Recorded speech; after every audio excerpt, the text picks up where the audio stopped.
it was absolutely amazing.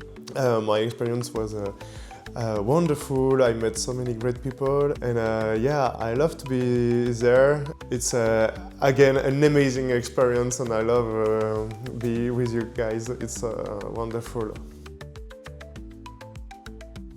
I was animation director of the animated feature film Flow. It was my first experience as an animation director, and it was an independent movie with a small team and small budget, so we have some budget constraint and time constraint, but we had a lot of freedom for creativity, and I could express my works and my sensibility to this movie, and I'm so happy to have been presented to Gins Zilbalodis, the director. He's an amazing guy. He's a great guy. I love him, and I'm so happy to be there with Constantine and Martin. Those guys are close friends now, and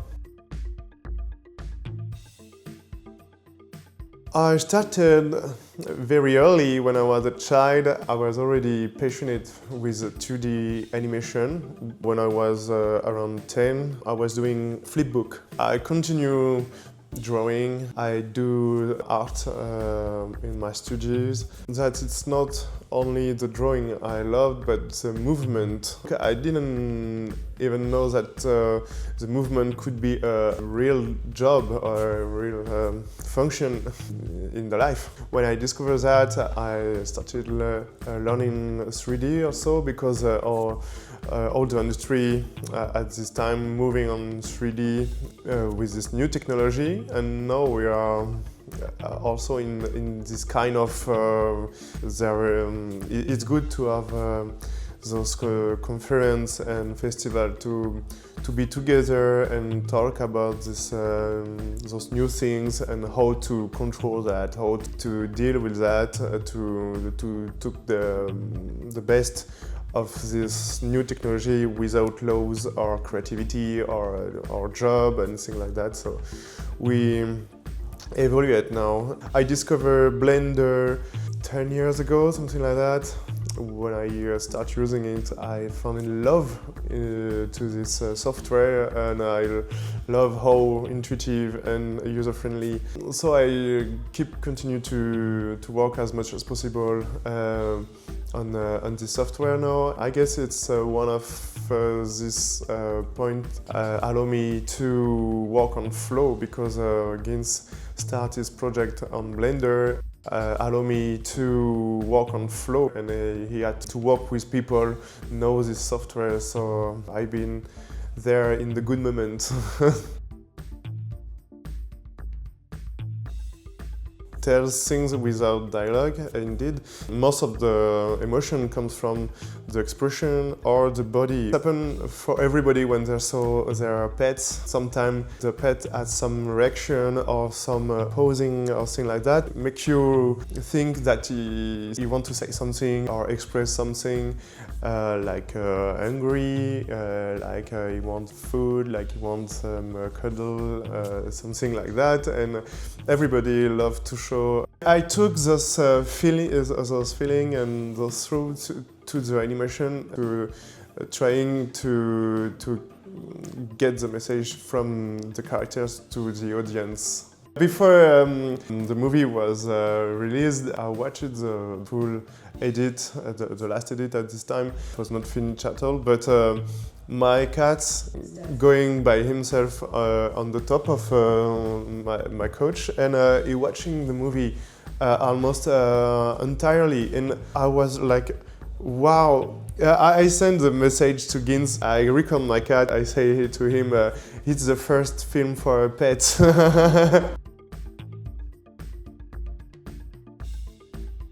With the expression and the behavior of the character, Gins has already made the staging and already decide what happened on the movie. So I just improve what he wanted to express by adding this natural animation. And sometimes I suggest ideas to get the character more comprehensive for the audience.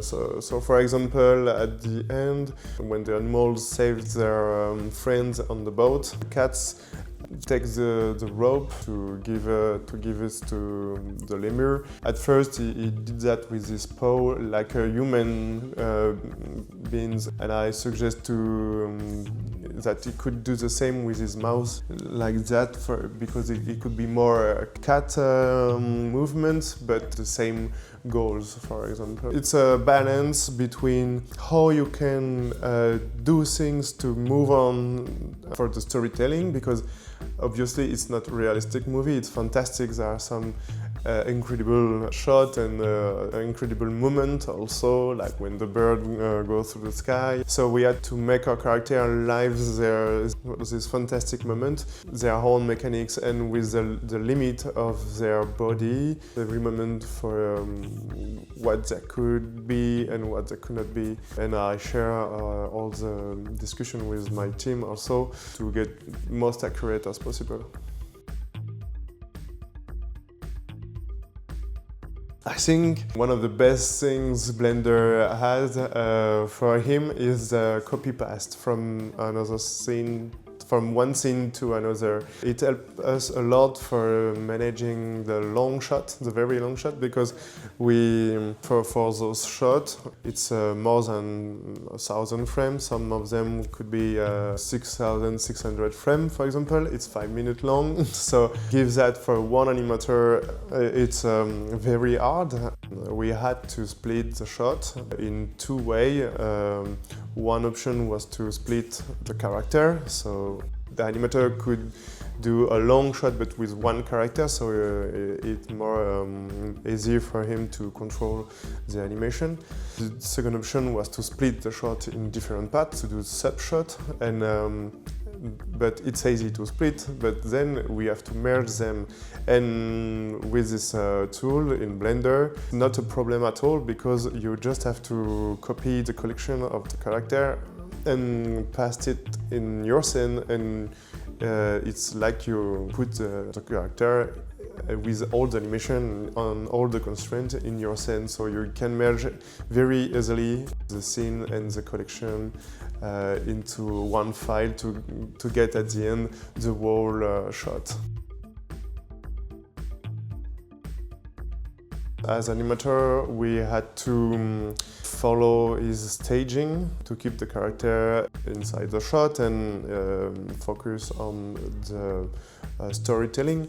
But then we have to be very careful, because Gins was free to change the camera after the animation. One of the hard things I had to tell to animators is that to don't destroy the rig, because most of the time when you animate things, you can, if in the camera it's clean, you can do whatever you want, it's okay. But if you turn the camera light on the side, you saw that the character is completely destroyed. And we can't do that on flow, because the camera is always moving, and also Gins could change the camera afterwards. So at the really beginning, that for my team, you have to be clean and make poses good in every angle.